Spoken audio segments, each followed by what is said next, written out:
سب سے پہلے آپ لوگ ایک سرکل ڈرا کر لیں کنٹرول کی مدد سے. آپ لوگ پک ٹول پکڑیں اور کنٹرول کی اس کو آگے کی طرف یہاں تک لے کے آئیں، اور اس کے بعد رائٹ کلک سے اب آپ یہاں پہ اس کی کاپی کر لیں. آپ لوگ ٹرم کر لیں گے.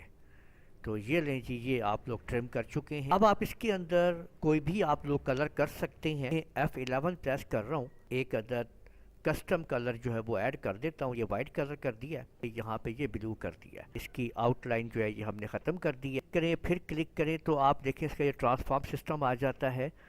کنٹرول کا بٹن پریس کرتے ہوئے اس جگہ سے اس کو ایسے ڈریگ کریں اور یہاں پہ لا کے آپ لوگ یہاں پہ رائٹ کلک کر کے اس کی کاپی کر دیں. تو آپ ڈریگ کر کے اس کے ساتھ یہاں پہ آپ لوگوں نے اس کو ملا دینا ہے.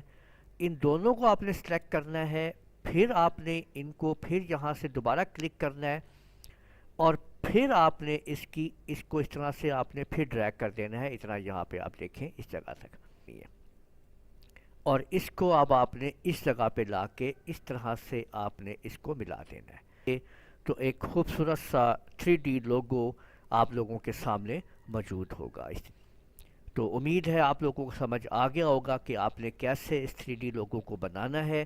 اس ویڈیو کو آپ لوگ لائک کیجئے، شیئر کیجئے، کمنٹ کرنا نہ بھولیے گا. اور اگر آپ لوگوں نے ابھی تک میرا چینل سبسکرائب کر لیجئے، ساتھ بیل آئیکن کو بھی کلک کر لیا کریں تاکہ آپ لوگوں کو آنے والی میری تمام ویڈیوز بر وقت مل سکیں. اجازت دیجیے گا. اللہ حافظ.